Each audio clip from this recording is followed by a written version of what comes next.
ஸ்ரீ குருப்யோ நமக. குருர் பிரம்மா குருர் விஷ்ணுர் குருர் தேவோ மகேஸ்வரக குரு சாட்சாத் பரம் பிரம்ம தஸ்மை ஸ்ரீ குரவே நமக.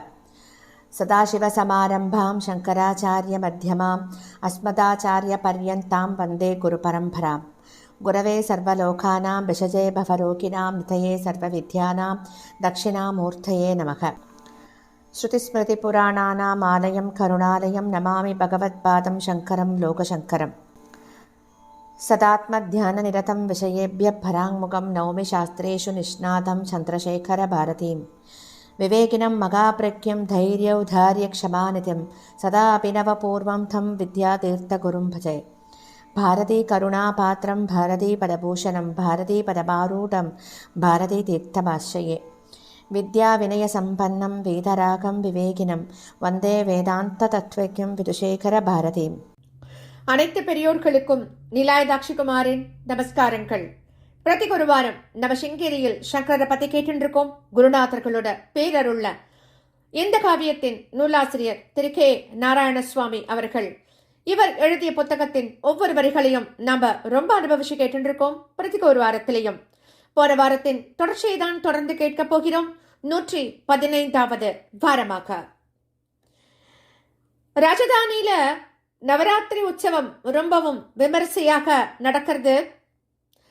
அரிகரன் ராஜசின்னங்கள் சிலவற்றை குருநாதரிடம் சமர்ப்பணம் பண்றான்.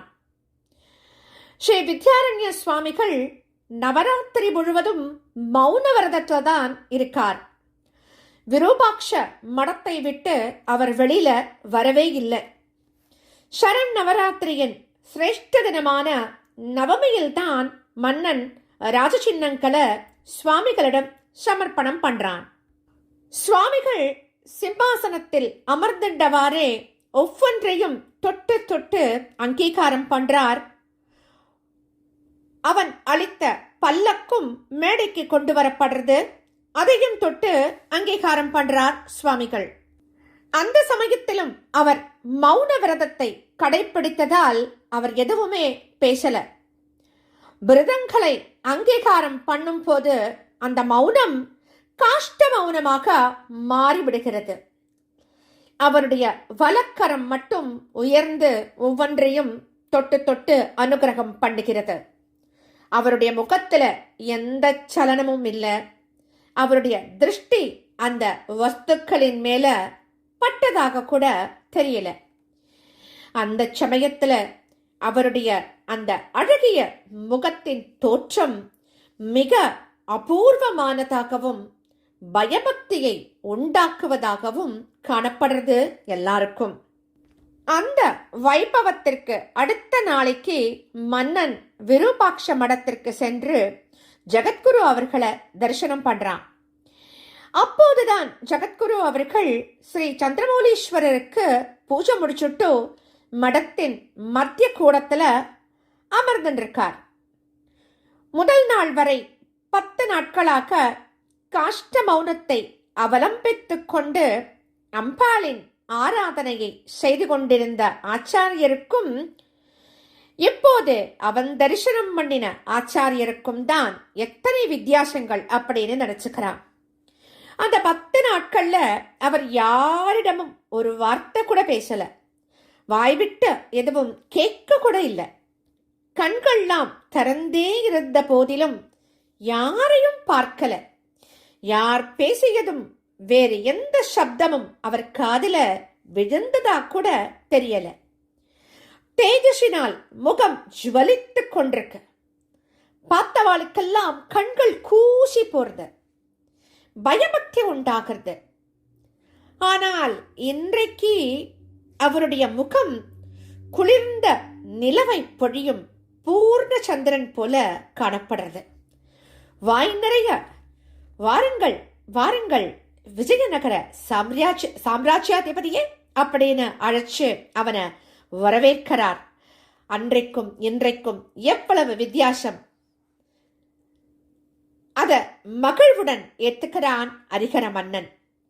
மகிழ்வுடன் ஏத்துண்டோ அவர் அருகே சென்று தன்னுடைய சிரம் பூமியில் படும்படி சாஷ்டாங்கமாக நமஸ்காரம் பண்றான்.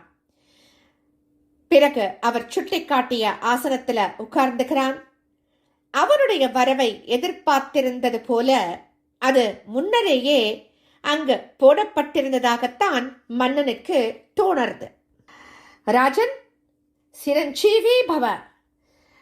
முக்கியமான ஒரு விஷயத்தை உங்களிடம் சொல்வதற்காக உங்கள் வரவை எதிர்நோக்கி இருந்தோம்.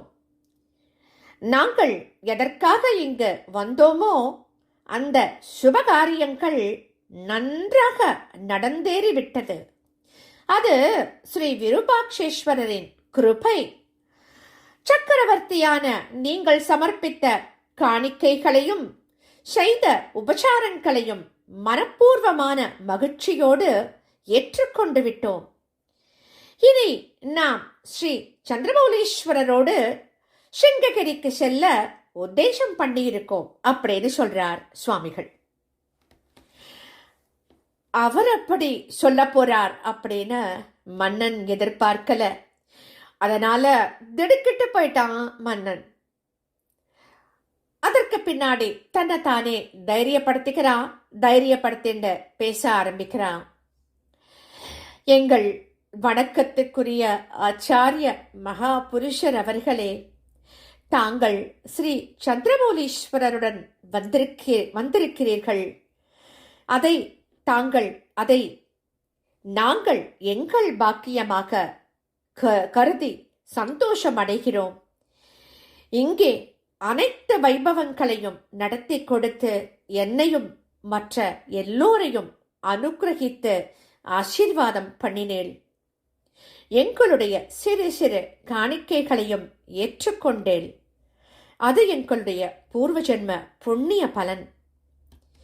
தங்களை விட்டு உடனே பிரிய எனக்கு மனமே வரவில்லை.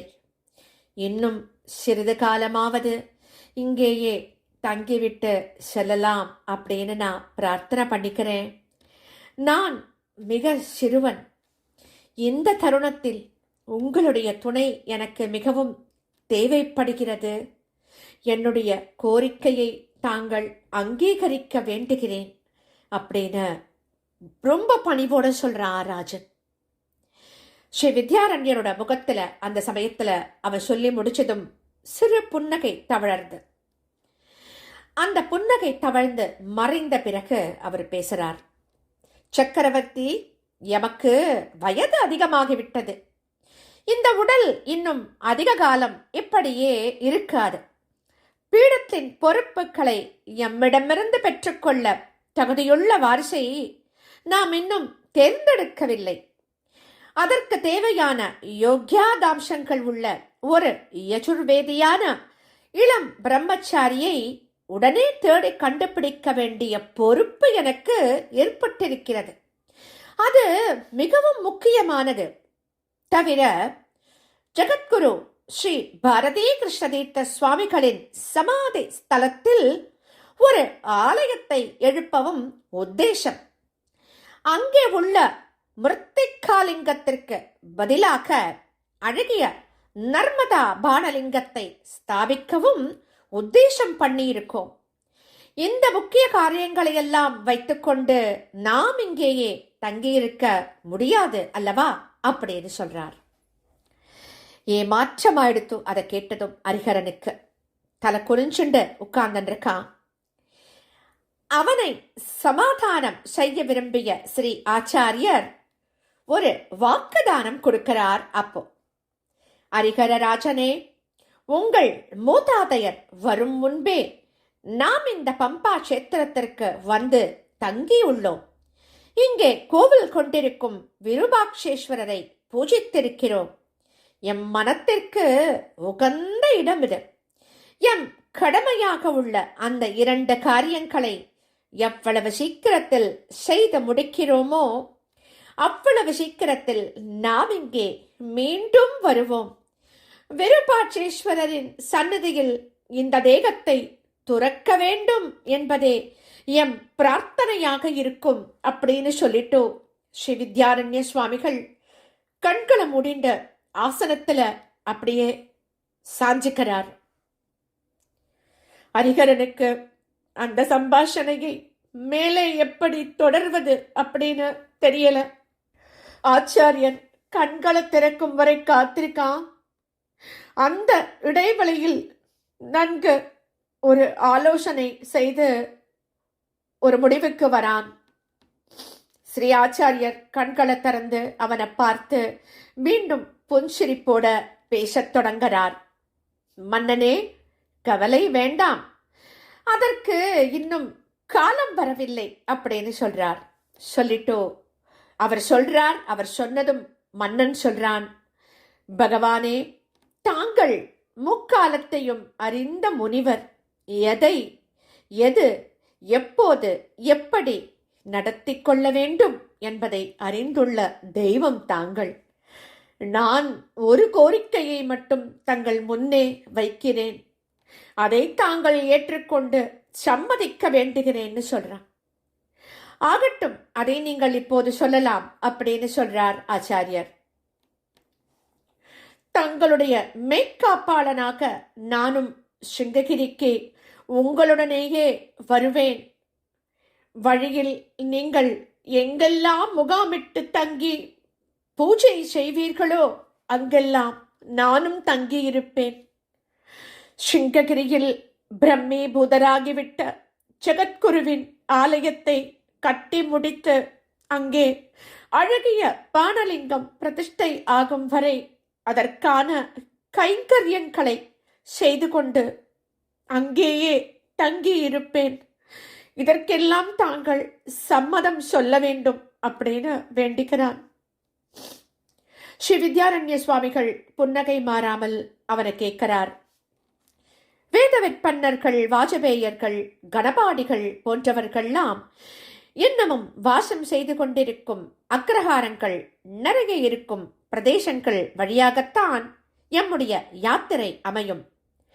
அவர்களுடைய குடும்பங்களில் எமக்கு தேவையான இளம் பிரம்மச்சாரியை அப்போதுதான் நாம் தேட முடியும், தேர்ந்தெடுக்கவும் முடியும். ஆனால் அரசரான உங்களுடைய பிரயாணத்திற்கு அது ஏற்றதாக இருக்காது அல்லவா? என்ன செய்வீர்கள் அப்படின்னு அவர் கேட்கிறார். அதற்கும் ஹரிஹரனிடம் பதில் தயாரா இருக்கு. ஸ்ரீ ஆச்சாரியரின் யாத்திரை எந்த மார்க்கத்தில் எப்படி இருக்க போகிறது என்பதை நான் யூகித்து விட்டேன். அரசன் என்ற பொறுப்பில் நான் அப்பிரதேசத்தை நேரில் பார்வையிட வேண்டியிருக்கிறது. மிலேச்சர்களின் படைகள் அங்குதான் நிறைய ஆலயங்களை எடுத்திருக்கிறார்கள். அவற்றையெல்லாம் புதிதாக கட்ட விரும்புகிறேன். எதிர்ப்புகளுக்கு அஞ்சாமல் அங்கேதான் அக்ரஹாரவாசிகள் மன உறுதியோடு தங்கள் ஸ்ரௌத ஸ்மார்த்த கர்மாக்களையெல்லாம் நடத்திண்டு வரா. அவர்களையெல்லாம் நமஸ்காரம் பண்ண விரும்புகிறேன். கோவில்களை மீண்டும் எப்படி கட்டி பூஜை முறைகளை எப்படி சீரமைப்பது என்பதை பற்றி தங்களுடன் ஆலோசனை செய்வதற்கும் இந்த பிரயாணம் எனக்கு வசதியாக இருக்கும் அப்படின்னு அவர் சொல்லி முடிச்சதும் ஆச்சாரியர் கேட்கிறார், அரசர் வருகிறார் என்று தெரிந்தால் பிரஜைகள்லாம் பரபரப்பு அடைய மாட்டார்களோ அப்படின்னு ஆச்சாரியர் கேட்கிறார். அதற்கு ஹரிஹரன் என்ன பதில் சொல்ல போறான் அப்படிங்கறத நாம அடுத்த வாரம் தெரிஞ்சு கொள்ளலாம். ஸ்ரீ சத்குரு பாகி, ஸ்ரீ சத்குரு பாகி, ஸ்ரீ சத்குருநாதா சரணம் சரணம் சரணம் சரணம் சரணம்.